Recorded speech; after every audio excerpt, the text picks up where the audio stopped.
من بين أشراط الساعة الصغرى مدفع وما زال نسعاشفا كثرة القتل. يقول النبي صلى الله عليه وسلم لا تقوم الساعة وثنجر الدنيف لا تقوم الساعة حتى يكثر الهرج. قالوا وما الهرج يا رسول الله؟ قال القتل القتل القتل القتل. وقال النبي عليه الصلاة والسلام والذي نفسي بيده ليأتين على الناس زمان لا يدري القاتل فيما قتل ولا المقتول فيما قتل.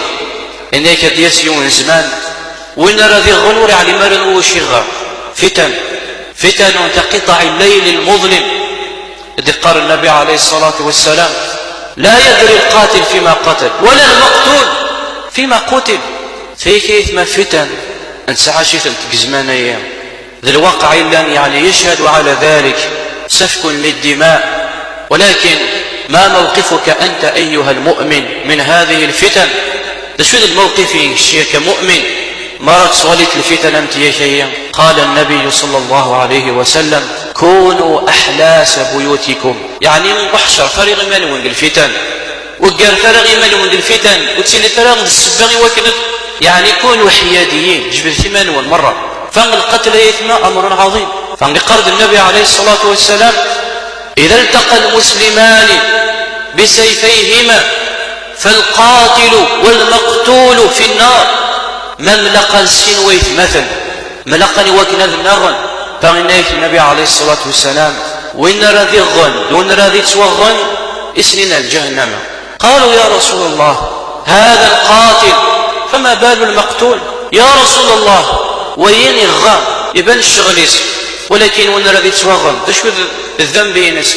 قال النبي عليه الصلاة والسلام قال كان حريصا على قتل أخيه ولد التغي ساغني يغي وكنا ذي نغم إيماس إلا أنه يتواغلب. فغيثما ذي الحاجة غير إلا أن أتصوتت وكنا تسزلت إذا من نويثماه أمر عظيم.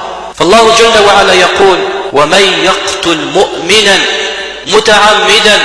شوف يثما ذا شو الجزاء ينس وإن الذي غل المؤمن تعمد ذا شو الجزاء ينس فجزاؤه جهنم خالدا فيها وغضب الله عليه ولعنه وأعد له عذابا عظيما.